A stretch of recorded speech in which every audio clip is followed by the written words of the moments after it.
Hello and welcome to Frontrunner Motorsport. The Jordan Formula 1 team have launched the careers of many a great junior driver to the big time. From Michael Schumacher and Rubens Barrichello to Giancarlo Fisichella and Ralf Schumacher. Eddie Jordan has a great eye for talent. Shame he's one of the most annoying people involved in motorsport. But today we are going to look at the 10 worst drivers who raced for the Jordan team in Formula 1. Whilst the team launched the careers of the Schumacher brothers, they had plenty of duds and pay drivers in their time in Formula 1 between 1991 and 2005. And now for a quick history lesson. Eddie Jordan was a businessman who began racing himself in the early 70s, even testing for McLaren and racing at Le Mans. He ran out of money and started Eddie Jordan Racing in 1979 and ran touring car legend David Leslie and the son of a touring car legend David Sears in British Formula 3. Most famously, he ran Martin Brundle in 1983 in his battle with Ayrton Senna in British F3.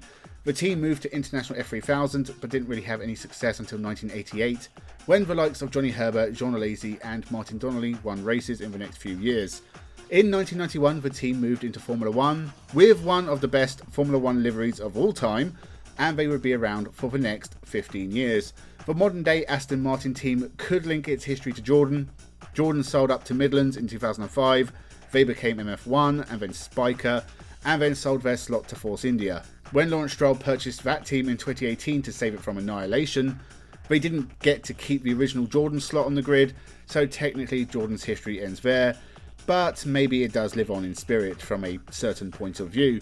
So let's take a look at the 10 worst Jordan Formula 1 drivers. Make sure you subscribe and jump into this video. Number 10, Jean Alesi. The Frenchman won the International F3000 Championship with the Jordan team in 1989. He didn't drive for them again until 2001, and even that was just a desperate attempt to flee the Prost team. So the rat that fled the sinking ship onto another ship that had just started leaking, Jean Alesi is a Formula 1 legend who excelled with Tyrrell, was a top driver for Ferrari and Benetton, and somehow ended his career with Sauber, Prost and Jordan.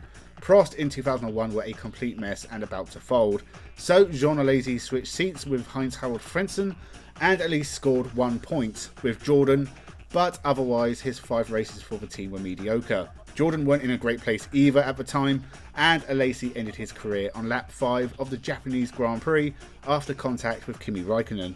He managed top 10s in the other 4 races, but it was still a mediocre end to a long career in Formula 1. Number 9, Mauricio Gugelmin. 1985 British F3 champion, Macau Grand Prix winner and a top driver in International F3000. It's a shame Mauricio Gugelmin only got a few years in Formula 1 with Leighton House and a disastrous one with Jordan in 1992. He retired from 11 of 16 races, and the slow Yamaha engine meant he was uncompetitive anyway. A great driver with terrible luck, he went on to win a kart race and get a top 10 finish at the Indy 500, but Formula 1 was not a happy hunting ground for the Brazilian, a very close friend and former housemate of compatriot Ayrton Senna. Number 8, Marco Apicella. Yeah, I was going to discount Marco Apicella as he did only have 1 race for Jordan and 1 race in Formula 1, but as it didn't even last a lap, I'm going to include him. Apicella had been a half-decent International F3000 driver, scoring a few podiums and being a top 10 driver over a period of a few years. After some good performances in Japan, Apicella was chosen to replace Thierry Boutsen, who had unceremoniously been booted out after his home Grand Prix. Marco Apicella started his home Grand Prix near the back and got caught up in a first lap crash. He never raced in F1 again, but did go back to Japan and win the Formula Nippon title in 1994. Number 7, Emanuele Naspetti. 1 race after Marco Apicella, Emanuele Naspetti stepped in for his only start in a Jordan. At least he had 4 appearances in a March the year before, so he doesn't get a video in my One Race Wonder series. He was also a decent driver in International F3000, taking 4 wins in a row in 1991 for 40 and finishing 3rd in the championship. He was Jordan's test driver in 1993, so when Apicella didn't return for a second race, Emanuele Naspetti got to do the Portuguese Grand Prix. He qualified near the back, but did get further than Apicella. He broke down on lap 8 with an engine issue. He went on to be a champion touring car driver. Number 6, Yvon Capelli. Our final driver from the 1993 season is Yvon Capelli. It's possible these drivers weren't terrible and 1993 was just a really bad year for Jordan. Yvon Capelli had been a decent driver in Formula 1 in his 5 years, with the Leighton House team. Unfortunately, he moved to Ferrari in 1992 and ruined his whole career. He made 2 appearances after that, racing in the first 2 races of the 1993 season for Jordan. He crashed on lap 2 in South Africa and failed to qualify for the Brazilian Grand Prix. He's raced in GT and touring cars since he left Formula 1, but he hasn't really done much of note. Disappointing from an international F3000 champion. Number 5, Narain Karthikeyan. Let's leave 1993 behind and move on to the final Jordan year. Narain Karthikeyan was the very first Indian Formula 1 driver, and he was pretty hopeless. I still believe Thiago Monteiro had a little spark of something. Narain Karthikeyan did not. He didn't score points all year until he lucked out at the disastrous United States Grand Prix, where he finished 4th ahead of the Minardis and no one else. The only way Narain Karthikeyan could score points was if everyone else refused to race. He didn't get another Formula 1 drive for 6 years, spending a year and a half with the miserable HRT team. His best finishes in Formula 1 were 2 11th places with Jordan in 2005. So again, the only time he managed to get into the top 10 was when everyone refused to race. Number 4, Thierry Boutsen. I know, I said I was done with the 1993 season. It was a pretty miserable period all round for Jordan, but just one more for the excellent Thierry Boutsen. Again, it was a driver at the end of his time in Formula 1. Also, again, Jordan was struggling financially and the car was not anything to write home about. But the fact Thierry Boutsen didn't even get to finish his final season should be a crime. A former race winner with Williams, Boutsen was too tall for the 1993 Jordan and fell behind young teammate Rubens Barrichello. He left the team mid-season for financial reasons, with his home Belgian Grand Prix being his final race. He scored no points in 1993 and ended his career on the lowest of lows. Number 3, Giorgio Pantano. Just to make it clear, I don't think Giorgio Pantano is a bad driver. He is just one of the worst Jordan drivers. It wasn't necessarily his fault, but a couple of crashes did not help his cause.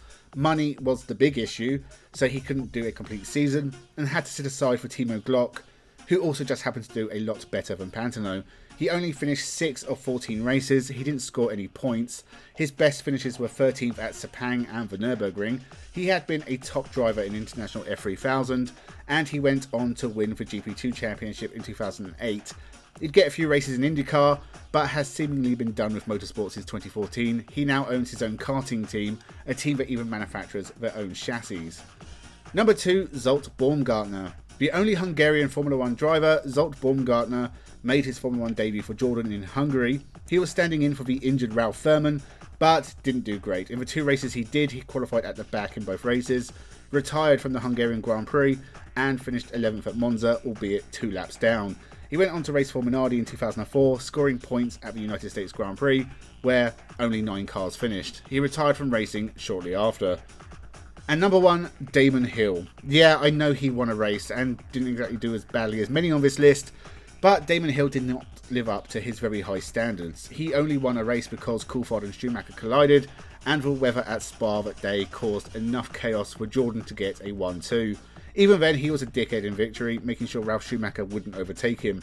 The truth about Hill at Jordan is, he underperformed and was completely dominated by Ralf Schumacher. He didn't even get another podium, other than his lucky win, and his Formula 1 career ended with 3 straight retirements. The final race at Japan, he retired because of mental fatigue.